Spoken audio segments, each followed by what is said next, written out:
Welcome to the Branded Impact Podcast. On this show, we go beyond surface level branding, honest conversations with industry leaders, behind the scenes of aligned brand building, and actionable insights to help you elevate your presence. I'm your host, Jocelyn Espejo, aka Joe. Hit subscribe and join me each week for the Branded Impact Podcast. Welcome back to the Branded Impact Podcast. Today's episode is one I'm truly excited to share because we are talking all about the power of authentic connection, consistency, and what it really takes to grow a community-first brand in the digital space. I'm joined today by Annie O'Malley, the owner and CEO of Central Mass Mom, a digital hub that delivers relatable, parenting humor, local gems, and a real-life content to over 6 million online accounts every year. Annie's built a powerful team and a brand not through cold pitches or quick sales, but by cultivating real relationships and staying radically consistent in how they show up online. If you're a business owner who's been wondering how to build trust that turns into loyalty,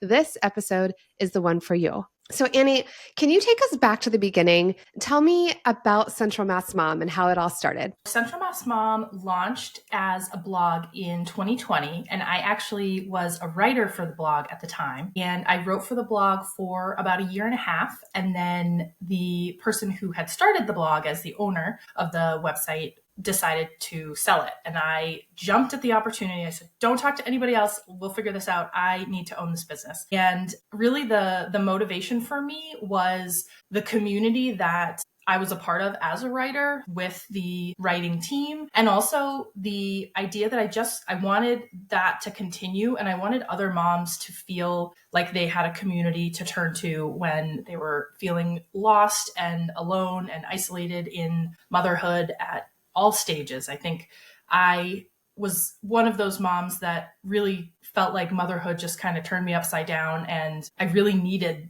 more support and guidance. And I found that through Central Mass Mom, and I really wanted to make sure that it continued and that it could be a support system for all moms in our area. I love that. Other than you knew for sure how it was impacting you, what made you realize that your brand was really making an impact for the masses? So as a writer, my name, would get published with the posts that I wrote on our website. And I would get messages from people on Instagram and Facebook after having read articles that I had written. The messages, they had to kind of track me down from the website to find me. And they find me and say, I read your post and I needed to know I wasn't the only one going through this. And as much as it's sort of a digital community and a virtual community, just having the opportunity to read something that somebody else has gone through the same experience as you, I think really puts it in perspective. Like, I'm not crazy. I'm not the only one who's having this challenge. And that can be so powerful when you're going through something and you're in the thick of it and you don't know how to, what the path forward is. So I think having that resource, and I know I wasn't the only writer who would get messages like that. And we continue to get messages like that to this day. I mean, the bigger our audience is, the more often that happens. And it's a really, really powerful thing, because if you think about the number of people that take the time to actually message and say, thank you for putting this content out there, how many other people who thought that same thing and just kept scrolling because time is limited. Especially in motherhood. I was actually just having that conversation the other day. I said, it's really hard for us to engage who's watching because not everyone comments. A lot of people will read it. Tons of people that, in my personal life, people will mention things that they saw on our social media. And I'm like, well, you didn't like it. I mean, people are seeing it, and you can't always engage with every single thing you see. So I think that's the key, is remembering that consistency, even if you don't feel like you're getting the results, because people are watching. And the same thing happens to me. I'll be out and about on the sidelines or, wherever in a networking event, and someone's like, oh, I really loved your video, or I really loved that post that really resonated. And I went, cool. I think I got like a comment on it, right? But there's people watching and they're resonating. And I think you're nailing it though with the community piece. I don't know what it is, but it is so easy to feel alone. Then you're walking through, and motherhood, especially with the young ones, is challenging. So I guess tell me a little bit more about how you were able to take the foundation of building relationships and build your business as a founder. Because I know that's something that we talked about as far as the core of it is the building the relationship piece. But how does that translate? So you talked about the connection you're able to create by writing blog posts or creating things that people can resonate with. How have you taken that to build your business and grow your team? So the kind of on the business side of things, the relationship building is really with other local businesses that we want to help amplify their reach and get their name out into our local community. And I think when I first started my journey as a business owner of Central Mass Mom, I was really focused on, it's a numbers game. I got to give X number of pitches, and then, however many of those are going to turn into sales. And it was just, pitch after pitch after pitch. And I felt like it was missing the connection in the community that our audience has and that we've cultivated with our audience. There was sort of a turning point where I stopped giving pitches and I started just connecting with business owners. And I started, when I message with people, a business owner would DM our social media accounts, or I'd get an email from somebody and they'd be asking about, how do I get on your platform?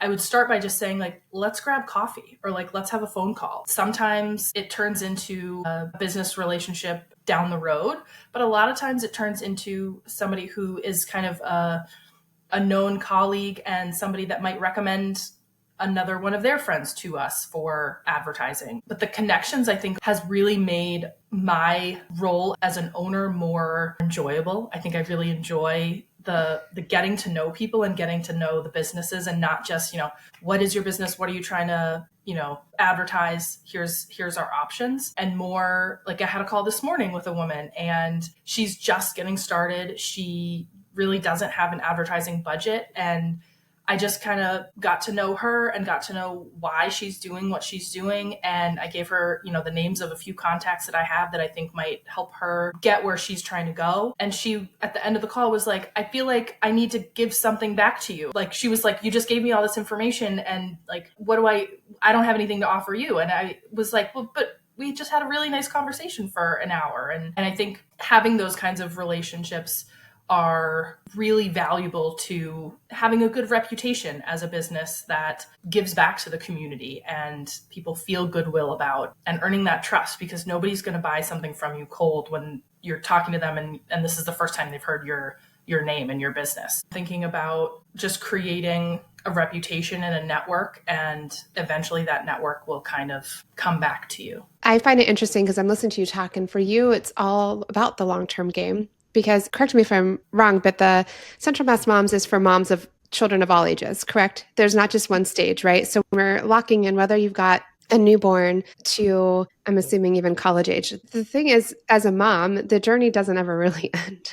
Like, you just get different challenges and different pieces. So your whole focus is on building a relationship for the long haul. And you managed to take that and incorporate it into how you run business. And so what you're saying is, as people are calling and they're engaging and they're interested in advertising for Central Mass Moms, you are a business. At the end of the day, you need to make money and you do have a team that you have to support, but your approach is relationship first and the money follows. Yes? Yeah. There's also a piece of that. Yes, it is a business and we do need to make revenue in order to stay in business. But I think there's also a piece about the duty that we have to our audience. We don't partner with every brand that approaches us. Some brands will, reach out to us and it's a business that just doesn't align with what we're about, or it's a product that I just feel like is going to fall flat in front of our audience. It's not something that I feel like they'll be interested in. And I think that's really important for everybody involved, because as our audience, if you see a product that you're like, why is this business that, I know Central Mass Mom, we have this, community. Why are they advertising this random thing that feels so disconnected from everything that we're doing? It doesn't benefit our audience and it doesn't benefit the business that's paying for the advertisement either, because if we're not the right platform for them, then the ad's not going to do what we would hope it would do. And so for everybody involved, I think we really want to make sure that the businesses that we partner with are a good fit. Overall, I think that impacts our brand more than just accepting every ad that, proposal that comes through. Well, and how challenging is that? Because I think, especially when you're just starting out, you tend to want to say yes to anything that's going to be a revenue opportunity, but knowing that sometimes the wrong yeses can be an issue. So you have built a brand based on consistency. And you mentioned our audience is expecting a certain type of thing. We gear it all towards this. So when you're making those decisions based on, is this a service I'm going to offer or a business that I'm going to allow to sponsor in, I tell people, I'm like, I know it sounds crazy, but pick your lane and just stay in it. And if it doesn't fit in your lane, it's okay. You're just not the right platform and it's not the right piece. And that comes in with the branding. Like, people know Central Mass Moms to be a certain way. So can you speak to me a little bit about how you've managed to build that brand? Like, how have you gotten people to know what Central Mass Moms is? And when they look at it, they know it's going to be about moms. And how I think it says something to me that's very powerful, where you're like, no, this is going to confuse my people. You've managed to build a platform that people know what to expect. So walk me through some of the steps that you've taken to do that. Yeah. So one of the things was very early on in taking ownership of Central Mass Mom, we spent a lot of time and energy figuring out what our brand was going to look like, and in terms of coloring, in terms of what fonts we were going to use. We basically made a selection. We have 3 different fonts that we use in 4 or 5 different colors, and essentially we don't stray from that. If you look at our Instagram, it's just that those 3 fonts and those 5 colors, and that's really it. And the goal behind that is that when somebody's scrolling, I mean, people are scrolling, like they look at an image for, 0.2 seconds. And in that split second, they can see those colors and those fonts, and they recognize that it's Central Mass Mom. And that was a super, super intentional thing that we really tried to not stray from even the tiniest bit, because if we ever go totally rogue and post something that has none of our colors and none of our fonts, and it doesn't have our brand, people are going to think it's, some random thing. They're like, why is this up on my feed? And it cultivates that connection on a almost like subconscious level, but people feel like they are connected to us because they can recognize the brand without having to read who it's from. I love that. So color and consistency in fonts is huge, but then you're taking it a step further and you're not tying it into your branding. And this is the part that I love. And I'm like, guys, part of your branding is also your messaging, because and you've already said it, there's brands that you won't allow to advertise because it's not aligned in all those pieces. So you guys figured out early on, I want it to look a certain way, so that if they see our post, they see the color, they see the fonts, they're going to recognize us. But you've also honed in on the fact that your messaging has to be consistent so that you don't confuse people. Like, you guys have done a really good job. So how have you decided, and it was early on with the blogs, but when you guys go through, what are you going to talk about? Or talk to me a little bit about that consistency piece. Is your audience expecting to see something on a regular basis from you? Do they know X number of times a month this is going to drop? Or is it just anything that comes out from Central Mass Moms is going to be mom related, and it's going to be what? Like, is there any branding consistency in that avenue that you guys do? Yes. That's an interesting thing that I have spent a lot of time talking about with my team. We do have kind of a schedule of when things get posted. We do a business highlight from our local business directory. We do an intro of one of our team members, or a reminder of, here's somebody from our team if they're not new, but just reintroduction. We have we call it In Case You Missed It, which is our kind of roundup of the blog post from the week, and just kind of the first paragraph of each post. Every week we have a mix of those. And for our own sanity, we do have kind of a schedule of what gets posted on what days. And sometimes it strays depending if we have an advertisement we have to stick in somewhere, that kind of thing. But we do definitely have a cadence to it. And the goal is, it's primarily about motherhood. There are some things that are kind of more womanhood in general. It's really all pretty much focused around women who have children. And we try to be lighthearted, but also real. And so some of that is sharing the chaos that is motherhood. For me, when I was starting out as a writer, writing was really my own therapy for myself. Like, when I was trying to figure out topics to write about, I'd write about whatever challenges I was going through. One of my favorite pieces that I ever wrote was on the struggle I had with breastfeeding my first. And that was the first post that I ever got messages from other people about. And wow. All of these messages were either from people who were going through it and saying, thank you so much for making me feel like I'm not broken. And then a whole other category of people who have children older than mine were at the time saying, I had this struggle too. And I just remember tearing my hair out thinking, then how come nobody told me? Like, I didn't know this was an option. This is why Central Mass Mom needs to exist, because nobody is talking about the hard stuff, because it's hard. And there's an element of feeling like a failure, and that it's shameful when things don't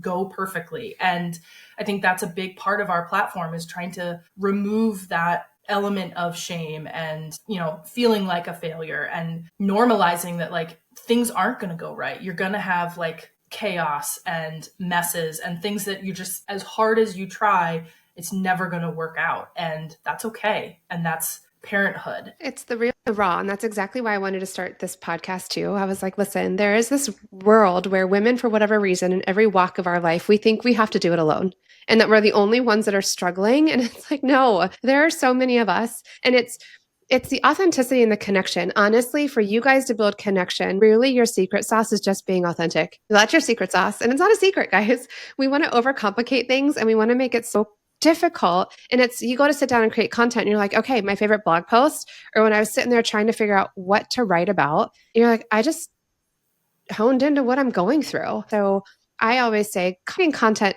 does not need to be difficult. Batch creating it, and you said it for your sanity, it is as easy as creating a cadence so that you know what you're going to write about. Now, does it mean that there's not going to be exceptions? Absolutely not. You said you got an advertiser you need to pop in. Maybe you have a local event that's coming up that you want to talk about that doesn't happen every week. So you've got exceptions to the rule. But when you don't have those exceptions, you and your team know we're going to write about X on Mondays. We're going to write about X on Tuesdays, whatever our cadence is going to be. And then if we have stuff to fill it in, perfect. But then it's as simple too as you've unlocked that the consistency is in the visuals.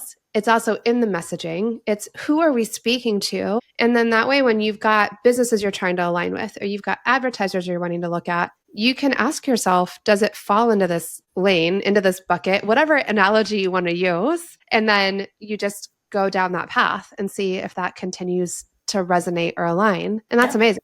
You guys are, how big is your team now? Your business has grown to what? So we have 30 writers that write for our blog or create content for our social media platforms. That is amazing. Team of 30. And so what are your plans, Annie? Where do you see Central Mass Moms going? I would say my first goal is for every mom in Central Massachusetts to know about Central Mass Mom. As much as we've grown a ton in the last 3.5 years, there's also still so many moms who don't know about us yet. And I think there's so much value in it being something that everybody knows about, because there's something on our website for every mom. And we really are striving to be a platform that does represent all moms. And by no means am I saying that every single type of mom, every single background, all of that is represented on our writing team. But that is something that we are always looking to diversify a little bit more. But I would say longer term, I would love to branch out to other locations and create a similar network and community in other parts of the state or New England area where there are not yet sites like Central Mass Mom. Okay. Very ambitious. I love that. I guess give me the top 2 things. If you decided you were launching, you're like, all right, we're taking it from Central Mass Moms and we're going to make it this area, but what would be like the first 2 things that you would do as you're trying to expand and grow in that direction? Well, so first, I would purchase the domain names Okay. of the places that I wanted to expand to, and then start building out the infrastructure, getting the website to kind of look the way I wanted it to look. I think probably we would just mirror the website that we have and then start teasing it on our existing platforms and, letting people know, like, we have a lot of followers who aren't officially in Central Mass, but there isn't a comparable site where they live. And so, there may be a subset of people who follow us on Central Mass Mom that would love to follow us on a different platform where, that's closer to where they actually live. Or, people have friends, they have relatives, and, just getting people to spread the word, thinking about what is the audience that we're trying to serve. And is there any difference between our current audience and the audience in the area, obviously aside from location. And then thinking about all the things that we have in Central Mass on our website and how do we translate that to another location, and figuring out who are the people on the ground. If it's not somewhere I can feasibly drive to, are there people that can be the point people for the local stuff? That's probably more than 2 things, but that's okay. It kind of slides out, right? So then I think, but what I found interesting is when you're talking about domains, to me, yes, right? That's technicalities, but then you went straight to building on the relationships you already have. And that was amazing to me, because I feel like a lot of times we go to, gosh, we got to go get new. We got to go find new people. And no, we overlook the people we've already built relationships with. and they know people. Moms know a lot of moms, and we don't all live in the same town. We don't just know people that are neighbors. So I think that's amazing. All right, Annie, I've got one question for you before we wrap up.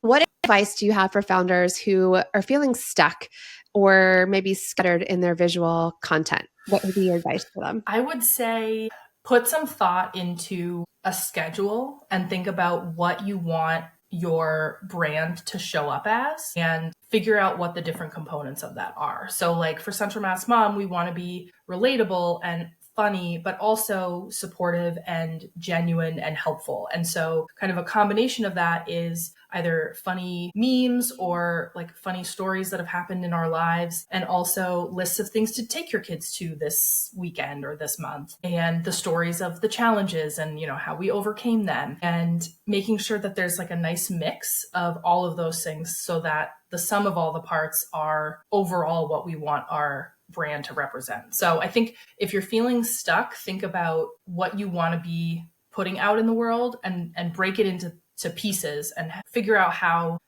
to show up with each of those components to be the brand that you want to be. I love that. And so I'm going to use some words to help with anybody who's like, okay, cool. What the heck does that really mean? So what Annie is saying is, as you pick, I call them content pillars or brand stories. And I recommend that you pick like 3 to 5. And so it doesn't have to be complicated. Guys, this is where I'm like, magic is in keeping it simple so that you don't confuse people. But what you're recommending too, and I agree 100%, is decide what you want to be known for. Who are you serving? And then what are you telling these people? And pick 3 to 5 things. And that's it. And every time you go to create content, does it fall into one of those pillars or one of those stories? And so is it funny? Is it relatable? Are you supporting them? And then for Annie and Central Mass Moms is, what the heck am I doing with the kids this weekend? Because somehow we signed ourselves up to be the constant entertainment and figuring out what's for dinner. But that probably falls into one of your categories, because it's how are you supporting moms? Now, if moms is not your jam and your business is something else, that's fine. You just got to pick 3 to 5 things that you want to talk about. And then that it keeps it easy. It keeps it simple. And then you know you're not going off kilter all the time and confusing your people. That's a great example of figuring out how to navigate what's appropriate. I mean, we could happily advertise, who do you call when you have a flat tire? If you're kind of serving a more broad spectrum, like you guys do, you serve moms. You're not serving moms of newborns. You're not just serving moms of toddlers, and you're not just serving moms of teenagers, and moms that are broaching all those aspects, like what I had to deal with when my kid was newborn versus the roads I'm navigating right now with the 15 and 12-year-old are completely different. I'm also different. So, you know, you guys are creating content relatable on that, but keep it specific to the people that you want to serve in an area that's relatable. And I love how she called me out, because I'm like, listen, I don't want to know how to change my tire, but she's like, but I could totally tell you the person to call when you're stuck on the side of the road to come get your tire changed. So she has figured out how to serve her people and quickly is making decisions on, does this fit or does this not? I love all of that. All right, Annie, one last thing. I love to ask all of my guests, your favorite mantra. What is it that's helping you navigate your day-to-day when you're building your team and connecting with all of your people? I would say the mantra that I kind of live by is a rising tide lifts all boats. And kind of the philosophy behind that is you can help other people, you can help lift other people up, and it only benefits you. There's another phrase about lighting another candle doesn't, put out your flame. I think the whole idea is that you can give and it doesn't have to take away from your own, bucket. That aligns a lot with me. I like to say a lot that I lift as I climb. And so there is nothing wrong with, as you're climbing, like I like to say, reach back and pull someone up from behind you. And depending on where you are and where I come into your journey, I'm either lifting you up and pulling you up along, or I'll come push you. Like, let's go. You were ahead of me, but like keep on going, because I want to keep rising. And so I love this rising tide lifts all boats, because it's that concept of when the tide is coming in, everybody gets lifted. And so if you've got that philosophy and that mindset where it's like, am I making a decision that's only myself, but is it impacting and rising everybody? I don't feel like you can go wrong. Annie, if anybody has been listening and you want to check out and learn more about Central Mass Moms, please share with us where can we find you? So you can find us at centralmassmom.com. And when you're there, subscribe to our newsletter. You can also find us on Instagram at Central Mass Mom and on Facebook at Central Mass Moms with an S. I love that. And I think one of the things that she's doing is she's got a very big team of writers that is working on how to share or sharing insights on mom and the journey of being a mom and motherhood and all of the pieces. So if you want to laugh, learn, feel a little more seen in your parenting journey, please make sure you subscribe to Central Mass Moms newsletter. And please follow them on Instagram and Facebook. It sounds like there's some really amazing reels, even if you're not in the Central Mass area. And I'm going to put this plug in there for you. If you are somewhere in Massachusetts and think that you need a Central Mass Mom type blog and information in your area, reach out to Annie. I think she may be ready to help start expanding. That's a wrap. Thanks so much for tuning in to the Branded Impact Podcast. If today's episode sparked something in you, please take a second to subscribe, leave a review, or share it with a friend who's ready to unlock their rebrand era. And if you're ready for a brand that's rooted in authenticity and built for impact, one that truly reflects your story, your energy, and your evolution, let's connect. Head to brandingbyjoe.com or DM me on Instagram at brandingbyjoe. Thanks for hanging out. Now get out there, show up with purpose, and make your branded impact. I'll see you next week.